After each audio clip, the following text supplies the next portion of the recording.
Today we're going to create musical instruments from your found object art studio. Now, usually when I do this with students, I am giving you a whole bunch of materials and then we run experiments and you do all the work. Now, today it's a little different because I'm on video, so I'm going to struggle a little bit with this and I'm going to give you some ideas, but really it's totally up to you to do all the experiments and all the making. Just because I do something doesn't mean you're going to do it the same way. I'm going to try some stuff and show you some things, but really it's just to get you going and it's all about your project. So I want you to get out all your materials and take a look at them, the first thing. And before we start actually making anything, I want you to run some experiments. And these are sound experiments. And I want you to think about what kinds of sounds are interesting versus what kinds of sound are just noise. So, it's kind of like when you hear somebody singing and, la, la, la, la, la, that's kind of pleasant. And if somebody's just going, ah, that's kind of noise. That's what we want to think about when we're running our experiments. We don't want to just make a bunch of noise because instruments don't make noise. They make sound and it's pleasant and we like to listen to it. So to do that, I want you to get a bunch of different materials, different kinds of things, plastic, metal, wood, and run a bunch of experiments on them. Let me show you what that's like. So this is a piece of plastic. What does it sound like? That's kind of interesting. Does it sound the same on the side? No, it's a little different. What about if I take a wooden stick and hit it? Ooh, that's interesting too. So see how it sounds slightly different in the different places on the material? Then what about this tin can? That's interesting. How about the bottom? Ooh, hear that? What about on top? How about the inside? Ooh, we get a lot of different sounds from that. And that's really important because when we have musical instruments, they usually make more than one sound. So we want to find things that can make multiple sounds from one thing. Let's see, what else could I do? Well, let's see, I have a plastic thing. Ooh, that's kind of interesting. What happens if I put something in this plastic thing? Let's try some glass. Kind of interesting. How about some metal? Let's put some metal in there and see if it sounds different. Ooh, that's a little different. That's interesting. What about this in the can? Makes it louder. So what about if I added this big thing of beads to the can? Ooh, that's kind of nice. Wonder what happens if I put these in the metal here. Ooh, that's fun.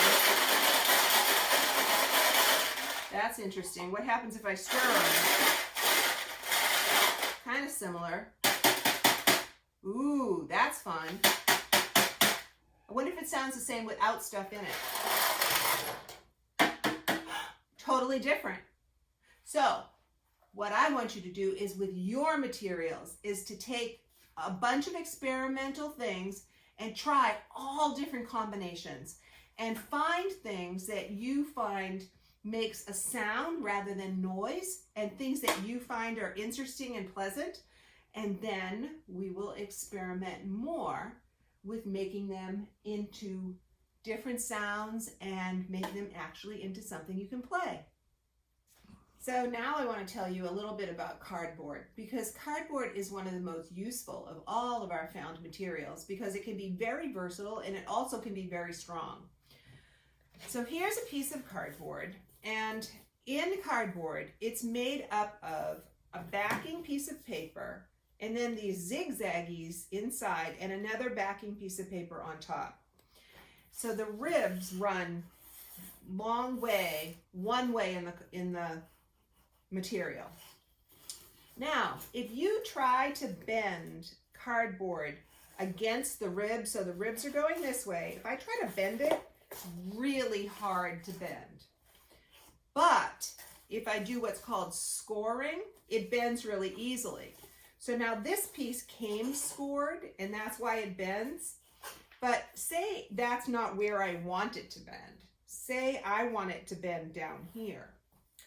You can just take something like a dull pencil and a ruler or some kind of straight edge, and you put it on the cardboard and you run a line into the cardboard. And so it kind of, it makes like, it makes a dent in the top surface of the paper, and then you can bend the cardboard. So that can be really helpful when you're trying to make a particular shape, and you need parts of it to be really strong. Now, you can also,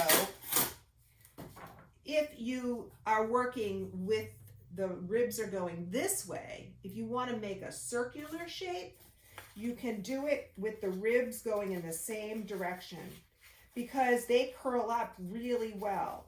So say I wanted to make a cardboard tube for something, that would be how I would do it. I would work with the way that the cardboard wants to shape. And so there we can make a cardboard tube really easily, okay? So if you need to make, you know, like the neck of a guitar or something like that, this can be a really strong way to do it because the ribs inside the cardboard keep it nice and strong this way, but flexible this way. Another really fun thing you can do, I started doing it a little bit when I pulled this off, is you can use anything. You can use a pencil, you can use a bamboo skewer, you can use a chopstick, and you can put it in the holes in the cardboard and push, and you can peel this top layer off, and it makes this really interesting pattern that is kind of decorative and it looks kind of cool, and it makes it much more flexible. So when you take off one of the sides of the cardboard, it just makes it much softer and it's more easily manipulated. So you can actually make other kinds of shapes then that, you know, could be interesting and different, almost sculptural, because you can push it and crumple it up and do things like that. So that's just a couple things about cardboard. Another thing about cardboard is if, say you wanted to cut a hole out of the cardboard, that can be a little challenging. The safest way to do it is if you have a pencil, and so say you decide how big it's going to be, you can draw the circle on there, and then take the point and go and poke holes around the whole outside of the circle, like this. Now, you have to have some space under here for this to work. So you either have to be working on another piece of cardboard, or you have to be up in the air. If you put it against the table, it won't work because it won't go through. But you just go around like this, and then you can kind of push between the circles, and eventually you'll be able to get this to come through and punch out. So I'm not going to do the whole thing here because it'll take too long, but you can get the idea. See how I'm starting to make a hole here? And then you can take it out, and then you'll have a hole in the center. So once again, like if you were going to make a guitar or something and you needed that space for the strings, that's one way that you could do it. Okay. Something that's really important when we're making our instruments and putting our things together is that we make them strong. Because we don't want to just make an instrument that just gets used once and then falls apart. So here are some things that you might want to think about. So I'm going to say, pretend I'm making a guitar. So first thing is to find the body of the guitar, and it's important to find something that's kind of strong. You know, it needs to be, it doesn't have to be super heavy cardboard, but it helps if it doesn't squish when when you kind of crunch it like that. So like for example, This might be okay because it's plastic. You know, you could possibly make the body of a guitar out of that. You know, this one, see, this one starts crunching, so it might not be as good. And, you know, if I put elastics around it, if I start putting too many, it's going to start crunching the sides in. So that one might not be as good. You know, you could possibly use a metal container like this. You know, this kind of thing, maybe. See, it's a little soft. So we could do a test. We could start putting elastics on it and see what happens. Yeah, see how it's kind of smushing in? Oh, yeah.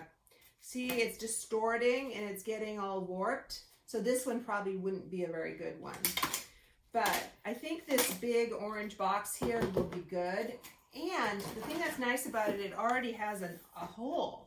Because guitars have holes in the body of them, so that you can, it's about the string making resonance, and the sound goes in here and then it comes back out, and that's why we hear it. So the hole is an important thing. Now, if you wanted to, you could, and you had safe scissors, or you had someone to help you, you could make this bigger. But I'm going to assume that you don't, and you just have to work with this. And so the first thing I'm going to do is I'm going to put the strings on it, and I'm going to try some different sounds, okay? So I have this red string. Doesn't make much of a sound yet. Let me see if the green, if a different color will do something different. Smaller, this is a smaller string. It still doesn't sound very interesting. But I'm going to try one more. I'm going to try a big fat black one. And your rubber bands could be different colors or different sizes. But they have to be big enough to go around your box. Ooh, that's starting. We're starting to get a little bit. Now, I know, because I've practiced a lot, that one of the reasons that we're not getting some great sound yet is because these are sitting right on the box. And what was happening is they're snapping right on the box itself. So if I take something else, like even this piece of metal here, and I put this metal underneath my strings, changes it. Ooh, we're starting to get some really nice sound. Now that's snapping a little bit, so you might have to push it up or push it down, or we might have to add some other kind of thing under here. I don't know. Whatever I have. This is a bottle cap. Ooh, that's getting nicer. That's still, not so much, but maybe I can find some to go under this one. Ooh, that's nice. So now I've got 3 nice sounds. Pretty cool. What else does a guitar have? A guitar has a neck. Well, what can I do to make a neck? Well, I have these toilet paper tubes. So how could I get these together? Well, if I have some tape, I could put some tape around them. So what I might do is I might start getting the tape on half of it and put it in the other half. You might even get someone else to help you if you have someone around. One person can hold it and the other person can put the tape on. And then this is a little bit wobbly. So this isn't very strong yet. So what I'm thinking is that I need to pull this nice and tight and put a couple of rows of tape here. So it goes around a couple of times. And then, wow, this is much stronger. Now, if I'm going to attach this to the top of my guitar, if I just stick this on top and then try to do the same thing and go around like that, it's not going to make a very strong connection. See, it's just like that's not going to work. So if you're going to attach something to the top of a flat surface, you need to take your tape and put it in the opposite direction. And what I mean by that is that it needs to start up here, and then you leave a flap here, and that flap has to go on the top of the box. Now, that is not strong either. So you need to keep doing that all the way around the whole guitar neck. So you'd keep making little pieces of tape, and you would keep attaching those all the way around. And I'm just going to do a couple fast, but you would do it much slower, and you'd do more of these. You'd make sure all these spaces were coming in, covered. So you can see already this is way, way stronger. And if I put one more on this side, it's going to be even stronger. Now, I used cardboard tube and a cardboard box, and I used a masking tape. Masking tape is awesome for cardboard to cardboard connections. Say this wasn't a cardboard tube here. Say I wanted to do plastic. Well, say this was round. If I was using plastic to cardboard, the masking tape wouldn't work very well because the masking tape doesn't stick to plastic very well. So if I was going to do something where it was plastic to cardboard, I might do better with a plastic tape, like a packing tape. Remember the clear stuff? This stuff sticks better to plastic than masking tape. And if this was a super slippery plastic of some kind, I might even need to do something that was, well, this is doing pretty well, but there's some kinds of plastics it might not stick very well to. You might even need to use something like duct tape. So this is another part where you're going to have to really experiment and try different things, because some connectors are going to work better on some materials than others. You also can remember that we did things like twist ties and strings and stuff like that. And you can make holes with pencils and punch through and, you know, attach things with those, and just work with whatever you have and see what you can come up with. You can also make things that are shakers. You know, we could make a shaker or maraca kind of thing out of this, where we put stuff inside and then covered it, and then we could shake. Or you could make something that was a drum and have different sounds that you put together. You know, find some different stuff, and then how could you put these together and how could you attach them? So basically just have fun and see what you can do. The last thing I want you to think about, though, is quality while you're doing this, because how this looks is really important, because it's an art project, right? So what I'm talking about in things like that, so say I was going to do this attachment here, and I have this raggedy edge here on my tape. I might want to do two things. I could either cut it with scissors as I was doing it, or I could take another piece of tape that covers all of this up so that it looks nice and neat. So we want it to be nice and strong, but we also want it to look good. Your very final thing you're going to do is think about decorating. So once you get your whole piece together and it's strong and it's like it has some quality to it, then you can think about decorating it. So in this box, you could decorate this with markers, or you could put tape on it. Tape can often be a really fun decorative thing too. You could make a design with tape that went down. You could glue something on it. It really depends on what you have. You could even put your string, you know, put a decoration with the string. So have fun. There's no right, there's no wrong. It's all about your instrument and what makes you happy. It can be a string instrument, it can be a percussion instrument, it can be a drum, but have fun with it, and then have fun after you've made your instrument playing it. And I hope you can come up with some really cool songs that you can make for yourself and for the people around you. And now I just want to share with you a bunch of pictures of instruments that my students have made, and using all sorts of different materials, and some are percussion, some are string, and I hope you enjoy them.